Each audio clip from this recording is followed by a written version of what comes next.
Lesson 6.5, Graphs of Polar Equations.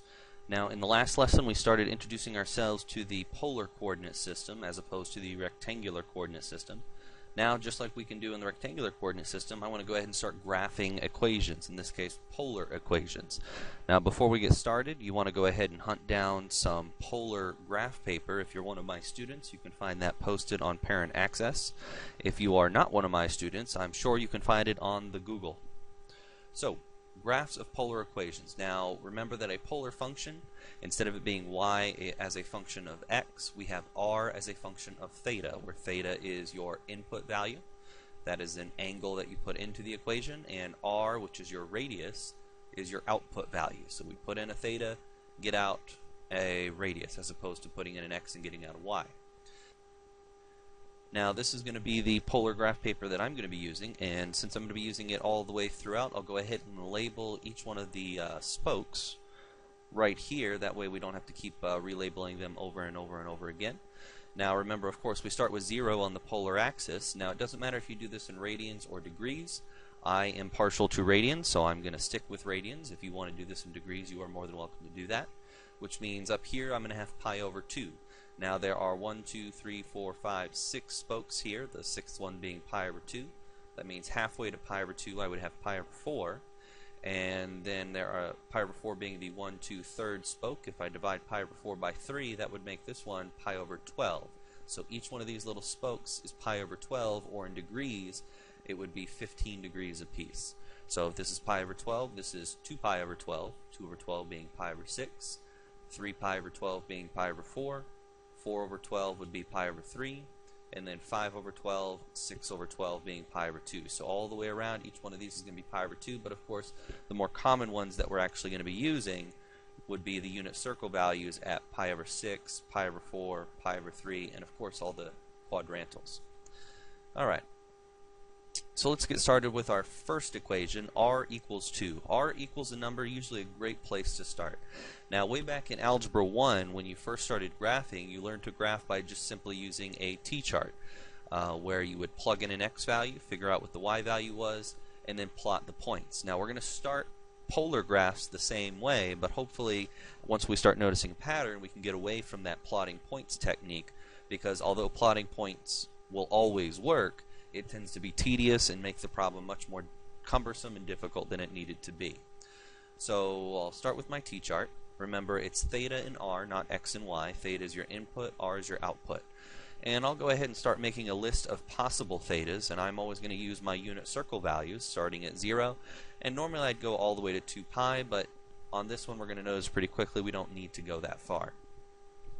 So if I start at 0 and I think, here's my equation, r equals 2, let's plug in 0 everywhere I see a theta.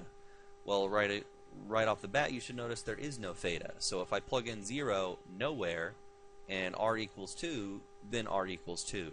And even if it's pi over 6, r equals 2. So in other words, at any angle, r is going to equal 2. It doesn't matter what the angle is, because r equals 2. So if I start going over here to plot my points, it really doesn't matter what the angle is. The radius is 2. So I'll go ahead and start plotting points at the second circle pretty much anywhere I want to. And eventually you'll notice, hey, if r always equals 2, that's the definition of a circle. So if r equals 2, we simply have a circle with a radius of 2. Now, just for kicks, let's go ahead and change that up a bit. Instead of it being positive 2, let's say it's negative 2. Notice how it changes. So we can start off the same way, list out the angles, basically as far as you want, and once again, r equals negative 2, so it doesn't matter which angle I pick, the radius is always negative 2. Now remember, in the last section we learned about plotting polar coordinates, and we learned about what if the radius was negative. Well, if the angle is 0, remember the polar axis is an angle of 0. So if I start at the pole and go in the direction of 0 radians, but I go in the direction of a negative 2, that really means I'm going to back up 1, 2 right here. So I'm going to put my first point right here instead of in the positive direction. Now if I go up to pi over 6 and I try to plot the point at positive 2, I'm going to remember, nope, not at positive 2, I'm going to plot it at negative 2, which would be back here. And I could keep going in that direction all the way around. This was at pi over 6. Well, here's pi over 4, plotted at negative 2. Alright, here's pi over 3. Let's go back to negative 2. And notice, just like before, I can go ahead and plot it as many points as I want. It's always going to be -2. So here's my graph. Now notice, either way, whether it's +2 or -2, I get a radius of 2. The only difference is the starting point. When r equals +2, this was my starting point. When r equals -2, this was my starting point. But on both of them, I graph them in the same direction. Alright, because no matter what polar graph I'm drawing, it will always graph in a counterclockwise direction, because of course the angles, the positive direction for angles, is counterclockwise. So just by making it negative, it doesn't reverse the direction, it just changes the starting point to the other side of the graph. So in general, I can say if I want to draw a circle in polar, I don't have to have any fancy x minus h squared plus y minus k squared like I do in rectangular equations. I can just say r equals a number. So r equals a, and a would simply be the radius. And of course, it graphs counterclockwise. If we start at a positive number, then I'll start here at 0 radians with a positive a. If I start with r equals a negative number, then it's still at 0 radians, but negative means I would start over here. So it would still graph counterclockwise, it would just start at a different point. But as far as direction goes, when we're doing polar, direction's not really important because it always graphs in the same direction. Either way, it's a circle.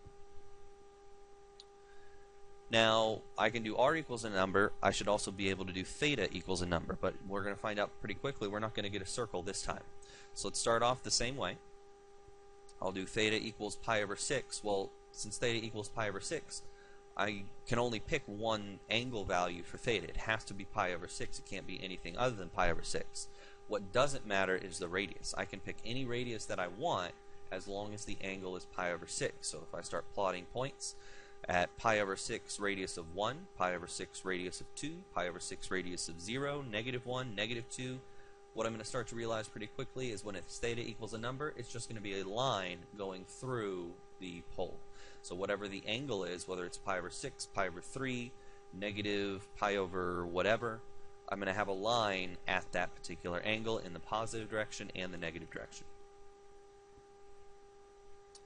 Alright, let's start to get a little bit more challenging. Instead of it being just r or theta equals a number, let's go ahead and throw some trig in there. R equals 4 sine theta. So it's something new, so the first time I do it, I'll start with a t-chart, but once I've realized the pattern, I'll stop doing that t-chart completely. So I'll go ahead and list out my angles. Now this one I'm going to go ahead and list all the way out to 2 pi. And before I can start drawing the graph, we got to figure out the radius at each one of these theta values. So I'll go one by one using my knowledge of the unit circle to evaluate. So we'll start at 0. Sine of 0 is 0, so I get a radius of 0. Sine of pi over 6 is 1/2, so I get a radius of 2. Sine of pi over 4 is root 2 over 2. So I would get 4 times root 2 over 2, which is just 2 root 2. Pi over 3, I get root 3 over 2. So that would end up being 2 root 3 when I multiply it times 4. And then sine of pi over 2 is 1, so I just get 4.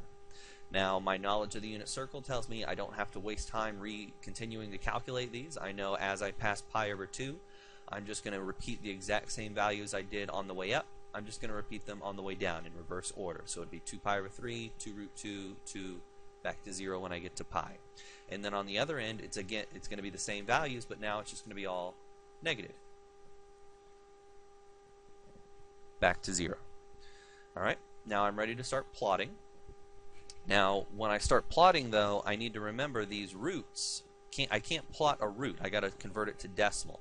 There's no need to grab a calculator on simple roots like this. Square root of 2, if I don't know what it is off the top of my head, even though I probably should by now since it's been used so often, square root of 2 I know is going to be a little bit more than the square root of 1. So I know that square root of 2 is going to be a little bit more than 1. I also know that the square root of 2 is a little less than the square root of 4. So I know it's the square root of 2 has to be somewhere between 1 and 2. Now as far as where between 1 and 2 it is, it really doesn't matter because we're just plotting it on a coordinate axis, so it just has to be approximately correct. Now I know root 2 is closer to root 1 than it is to root 4, so I know it's closer to 1 than it is to 2. So it's not going to be smack dab in the middle, it's going to be off to one side, and it just so happens the square root of 2 is 1.414, so I'll just go ahead and use 1.4. So if root 2 is 1.4, if I double it, I would get 2.8. So anytime I see 2 root 2, it's really going to be about 2.8. And then with root 3, I know it's going to be on the other side of the 1 to 2 split, so it's going to be a little bit more than 1.5. So we could say 1.6, although I happen to know it's really 1.7, so I'll use 1.7. So 1.7 times 2 is 3.4. And again, it doesn't have to be perfect. It just has to be somewhere between the approximate values. So let's go ahead and start sketching this out. We'll start at 0, 0, which is going to be right here. My next coordinate along the pi over 6 line is going to be at 2. Then once I get to the pi over 4 line, I'm going to go ahead and approximate about 2.8. So here's 2, here's 3, so 2.8 is going to be somewhere around here. Okay, how about right there? Then my next line would be at pi over 3, and I'm going to approximate it to be about 3.4. So here's 3, here's 4, here's somewhere in the middle, about 3.4. Then when I get to pi over 2, I'm going to go ahead and plot my point all the way up at 4. Now I'll start go ahead and decrease. Here's 2 pi over 3. We're going to go ahead and plot it at 2 root 3, which was the same height as I had over here, so it's got to match. At 3 pi over 4, I'll go ahead and plot it at 2 root 2. At 5 pi over 6, which is right here, I'll go ahead and plot it at 2. And then when I get to pi, I'll go right back to 0, which is going to be right here. Now, I've got some points here. I kind of start to see the shape, but let's go ahead and keep going just to make sure I see exactly what I think I see. Alright, here's the rest of the t-chart at 7 pi over 6, which is this angle right here. I'm going to plot it at -2, so I'm actually going to back it up to -2, and I find, well, hey, there's already a location, a point at that location. Let's see, so let's keep going. At 5 pi over 4, here's 5 pi over 4. I'm going to plot it at -2 root 2, which again is this point right here that I've already plotted. And I could continue to go through this chart, but I'm going to realize that each one of these negative values corresponds to one of these points that I've already graphed. So really, I didn't need to figure out the values all the way to 2 pi. From 0 to pi would have been sufficient to get my perfect circle. 4 sine theta is a perfect circle.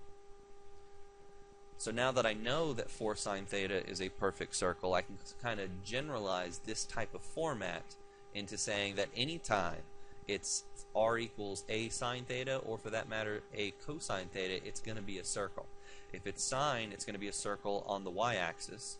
If it's cosine, it's going to be a circle on the x-axis. And it's going to be a distance of a along those axes. So instead of the a being the radius like it is on this one, a is actually going to be the diameter when it's of this format. So whether it's r equals a number or r equals a number sine, a number cosine, it's going to be a circle. So from this point forward, I don't have to waste my time plotting points. If I see one of these 3 formats, I can just go ahead and sketch the graph real quick. Speaking of which, let's go ahead and give that a try. So hopefully you found some graph paper, some polar graph paper. Here are 2 examples. Why don't you go ahead and give these a try on your own and then hit play when you're ready. Alright, let's look at the first one. R equals 3 cosine theta. Now, again, you don't want to waste time plotting points on this. If you recognize that this is just going to be a circle, we can just go ahead and draw the circle.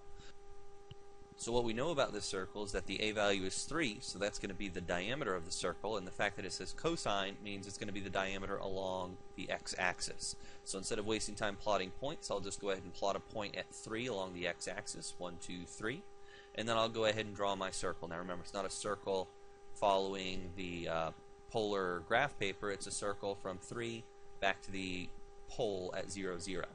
So here is my circle, 3 cosine theta. I can do the same thing with -3 sine theta. Again, my diameter, in this case it's -3, that just means instead of going up 3, I'm going to go down 3. And I'm going to, again, do it in the y-axis. So here's my point right here. Draw my perfect circle. Easy peasy, no t-graph, moving on.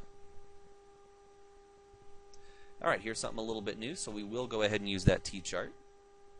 It's got that 2 in there, which changes things up just enough for me to go ahead and do the t-chart to see what it actually looks like. Once I get the pattern, though, then I'll just go ahead and draw it from memory in the future. So here's my t-chart. We'll go ahead and list out our angles all the way to 2 pi, since I don't know exactly what's going to happen.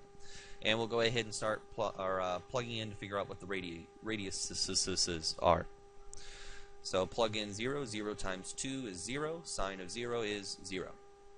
Plug in pi over 6. Pi over 6 times 2 is 2 pi over 6. Well, that's really pi over 3. Sine of pi over 3 is root 3 over 2. Root 3 over 2 times 4, 2 root 3. Plug in pi over 4. Pi over 4 times 2 is 2 pi over 4, which is really pi over 2. Sine of pi over 2 is 1, so we get 4. Plug in pi over 3, I get 2 pi over 3 again. Sine of 2 pi over 3 is going to be root 3 over 2, so I'm back to 2 root 3 again. We get the same situation that we had happening last time. I went up to my peak, and now I'm just going to decrease back to 0. Alright, and then the way the sine pattern works, it starts at 0, goes up to its maximum, goes back to 0, but then it just repeats the same numbers in the negative. So it would be negative 2 root 3, negative 4, negative 2 root 3, 0. Then we'll go to positive. 2 root 3, 4, 2 root 3, 0, then to negative, 2 root 3, 4, 2 root 3, 0. Alright, so here's my values. Let's go ahead and sketch them out. Remember that 2 root 3 was really about 3.4 as we sketch it out. Starting with the first point at the pole, I get 0, 0. At pi over 6, it's going to be 2 root 3, which was about 3.4. At pi over 4, I've got a coordinate at 4. At pi over 3, I've got a coordinate back at 2 root 3. And then at pi over 2, I'm back to 0. So from 0 to pi over 2, I've got these 4, technically 5 points. Alright, let's keep going. At 2 pi over 3, I've got negative 2 root 3. So instead of plotting it up here, I'm going to plot it down here. And then the same thing with negative 4. And the same thing with the next one, negative 2 root 3. So these three values, remember, these are technically not fourth quadrant values. These are second quadrant values that are being plotted in the negative. We can keep going. Now we're going to be on to the third quadrant, 7 pi over 6, 5 pi over 4, and 4 pi over 3. These are going to be positive values, so I'll go ahead and plot them in the third quadrant. Then when I get to the fourth quadrant, once again, negative values, so my fourth quadrant values are actually going to be plotted in the second quadrant at negative 2 root 3, negative 4, negative 2 root 3. So when I connect the dots, notice the direction in which I draw it, again counterclockwise, has to match the order in which I plotted the points. So remember, I started right here at 0, 0, and then I went up to this point right here, then to this point, then to this point, and then back to 0. Now notice I curved it because it is a polar graph. It needs to be curved. It's not ever going to be just straight lines. So notice I got a little leaf looking thing right there. Now I didn't go to the second quadrant next. The next set of points were these three. So as I went through the graph, it's just going to be a nice smooth transition down into this quadrant. Connect the dots as best I can. Then we went into the third quadrant, nice smooth transition. Notice I'm still drawing it counterclockwise. Beautiful, beautiful, beautiful. And then up here. And notice the shape I'm getting. Don't worry, I'll clean it up in just a second. And then I'm back to the beginning. So let's clean that up real quick. Boom. So what I have here are 4 leaves, and that's actually what we call them, 4 leaves or 4 petals. You can call it either or. And it looks like a little 4-leaf clover. Now, if you want to call this a 4-leaf clover graph, you are more than welcome to. In general, we call this a rose curve. Now, as these numbers change, we can get more or less petals.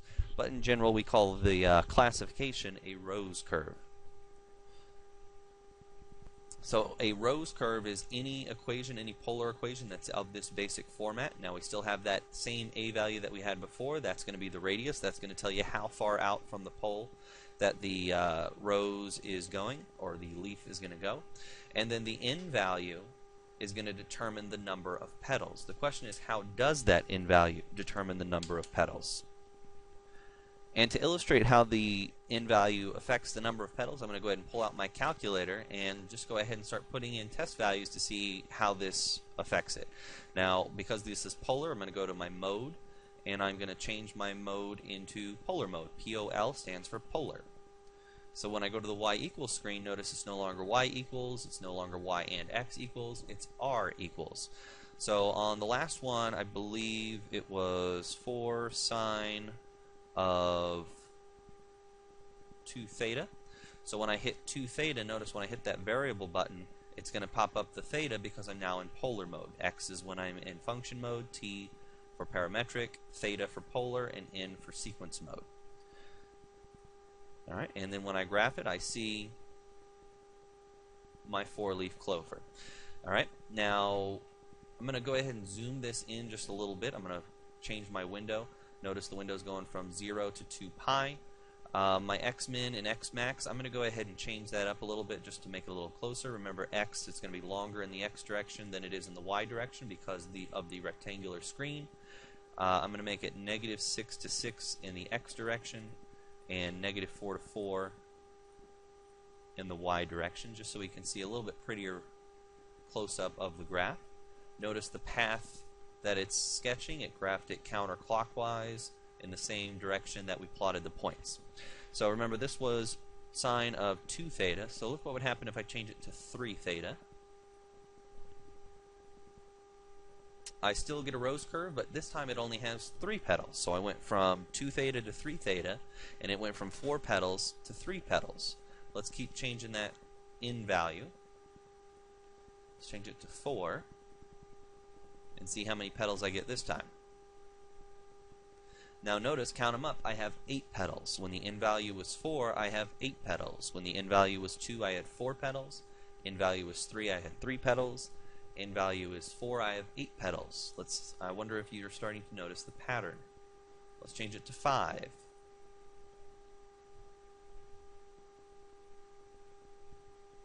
Alright, so at n equals 5, I have exactly 5 petals. So hopefully at this point you've started to notice the pattern. If I have an odd number for the n value, say, how about 9? Let's jump all the way to 9. I can predict how many petals it's going to have, because if it's an odd number, I have exactly 9 petals. 1, 2, 3, 4, 5, 6, 7, 8, 9. Whereas if it's an even number, let's go ahead and make it an 8. If I have an even number, I don't have 8 petals, I'm actually going to have 16 petals. So for odd numbers, we just keep that number for the number of petals, but for even numbers, we double it to get the number of petals. So we know that A represents the radius. If n is odd, we have n petals. If n is even, then we just double that number to get 2n petals. So on this one, since I have 4 petals, I know that the n value is 2. So we don't always have 4 petals. It depends on what the n value is to determine the number of petals. Now the question is, where do the petals begin? Well, notice for sine, I've got it up here. For cosine, I've got it right here. So with sine, the first petal is always going to be pi over 2n. Now, the reason it's pi over 2n is we think pi over 2, that's where sine reaches its peak. At 90 degrees, that's where we reach our peak. So if I divide it by the number in front of theta, remember the period shift is the number in front of the theta, that's going to give me my new peak, just like it would give me my new period. So pi over 2 divided by n is just easier to say pi over 2n. So if the n value is 4, then I would be at pi over 8 for my first petal. If I was at n equals 3, I would be at pi over 6 for my first petal. For cosine, cosine reaches its peak not at pi over 2, but at 0. So really I could say that the first petal starts at 0 divided by n, but why say 0 over n? We can just say that the first petal always starts at the polar axis. I love having cosine because I don't really have to think about it too much. The first petal is always on the polar axis. For sine, we have to think about it a little bit more. Just take pi over 2 and divide by whatever number is in front of the theta. So here are 2 examples. Why don't you give these a try on your own? Hit play when you're ready. Alright, the first example, r equals 2 cosine of 3 theta. So we have 3 petals. Since the n value is odd, we don't have to double anything. That's just how many petals we have. The 2 represents our radius, and the fact that it's cosine tells me I'm on the x-axis.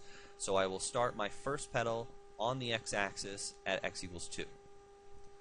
Alright, so there's my first petal. Now I know I have 3 petals, so really all I need to do is take the circle and divide it evenly 3 times. So again, I can either do this in degrees or radians. I prefer radians, but if you want to do degrees, you can. Full circle is 2 pi radians, and if I need to divide that into 3 equal pieces, well, 2 pi divided by 3 is 2 pi over 3. That means starting at 0, every petal is going to be 2 pi over 3 away. So starting at 0, add 2 pi over 3. Well, here's 2 pi over 3. That means I'm going to have another petal at 2 pi over 3, 2. Alright, and then my next petal is going to be the next 2 pi over 3, which is 2 pi over 3 plus 2 pi over 3, or 4 pi over 3. So there's my next petal. I have 3 petals, connect the dots, rose curve. Alright, next one was 3 sine of 4 theta. 4 means an even number. I'm going to double it to say I have 8 petals. Each one is going to have a radius of 3.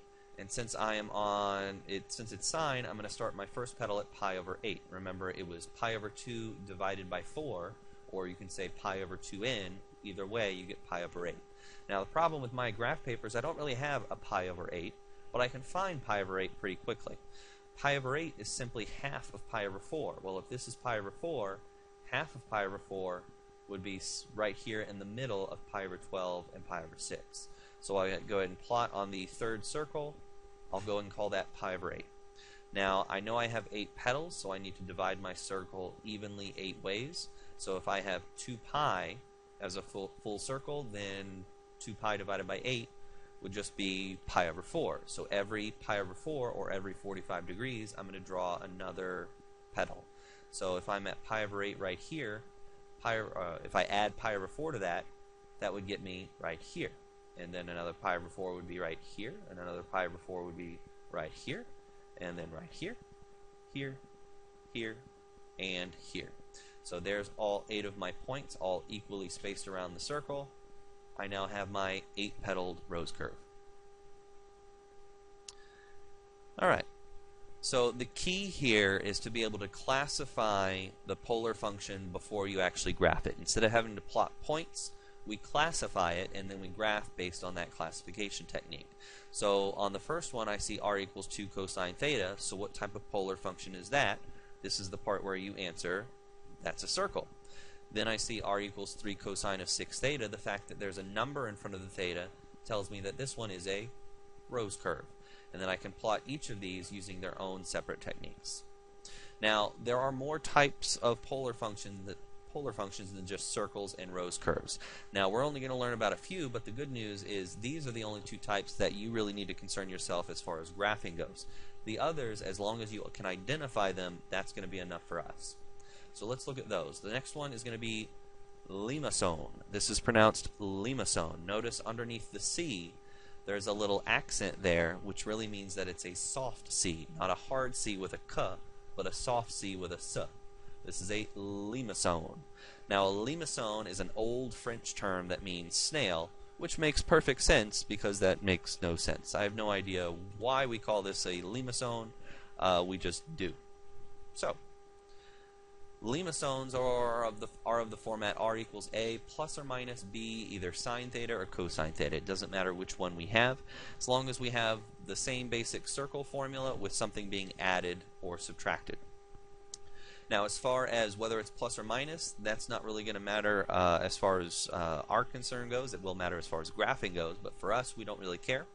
All we want to do is to be able to classify. Now, there are 4 different types of limacons. The first one is if the a value is smaller than the b value. In other words, a over b is less than 1. So this could be 1 plus 2 sine theta. When the a value is less than the b value, we get a limacon that looks like this. Alright, notice it kind of looks like a circle, but not quite. It's a little bit longer than it is shorter. And we have this little loop inside. It's kind of fun to watch this one graph on a graphing calculator because it does a little loop-de-loop and then a bigger loop. Alright, as long as the a value is less than the b value, this is what I would expect to get. We call this a limacon with a loop. Very creative name, I know. You would have never guessed that's what it's called, but that's what it's called, a limacon with a loop. Now, if the a value is equal to the b value, in other words, a over b equals 1, that loop starts to disappear. It disappears completely, but we still have that little indentation there. If I back up just a little bit, notice if a is less than b, we get the little loop. But if a equals b, the loop disappears, and we just have it connecting. No loop anymore, it just connects without a loop. We call this graph a cardioid. The reason we call it a cardioid is if I kind of turn my head to the left a little bit, it looks like a heart. Mathematicians are not creative. We see something and we call it exactly what we see. It had a loop, so we called it a limacone with a loop. This one looks like a heart, so we call it a cardioid, which means heart. So if A is less than B, then we call it a limacone with a loop. A is less than B, it's got a loop. If A equals B, then they are meant for each other, they love each other, we have a cardioid. Less than B, we get a loop. Equals each other, meant for each other, cardioid. Easy to remember. Now, if A is more than B, so A over B would be greater than 1, but less than 2. So A is more than B, but not more than twice B.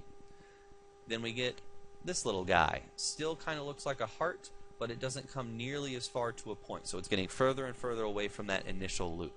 Alright, we call this a dimpled limacone because it's got a little dimple in there. I don't have any real tricks to remember why it's called a dimpled limacone like I do with the loop and the cardioid. We just remember that it's a dimpled limacone when it's greater than 1 but less than 2. A is bigger than B but not too much bigger than B. If it is a lot bigger than B, in other words, A is at least twice as big as B, it could be bigger than that, we have this little shape. Now notice the dimple has completely disappeared. It's nowhere near having the loop or the point for the cardioid. It's kind of, instead of going in, it's now going out.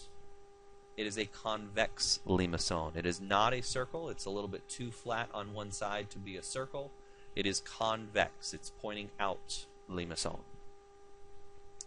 Now we also have one more classification that we need to know past the limacone. That's the lemniscate. This one I think is the easiest one to identify because it's the only one that has r squared in it. When I have r squared, it still has the sine of 2 theta or cosine of 2 theta, but if I have r squared, it looks like this. It's the infinity. The lemniscate is the infinity sign. Again, we're not going to have to worry about graphing these. We just have to be able to identify them when we see it. If I see r squared, it's a lemniscate. So let's go ahead and practice identifying each of these polar graphs. Go ahead and take a moment, pause the video. When you're ready, you can hit play. Identify each of these polar functions. Alright, so looking at the first one, r equals 3 sine of 4 theta. I know nothing is being added or subtracted, so it's not a limacone. I have a number in front of that theta. That tells me it's a rose curve. The second one, I do have something being added and subtracted. That tells me it's a limacone. But when it's a limacone, I can be more specific. There are 4 types of limacones. The fact that the A and the B value are the same, that means this guy is meant for each other. That means it must be a cardioid. On the next one, once again, it looks like a limacone, but what type of limacone? Let's figure that out.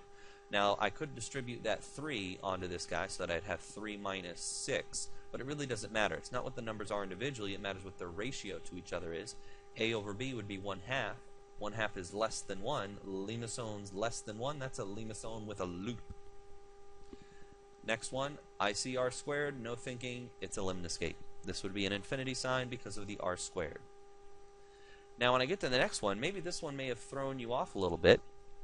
Here I'm just trying to see if you remember the last lesson. We actually looked at an example that looked just like this on the last lesson. This isn't one that I looked at this time, so let's try to convert this back to rectangular. If I were to take this 2 cosine plus 3 sine and multiply it up here, I would end up having 2r cosine plus 3r sine.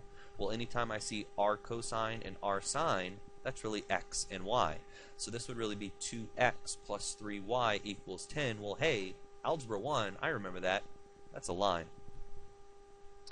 And then 3 cosine theta, that's a circle. If there's nothing in front of the theta, it's just a circle.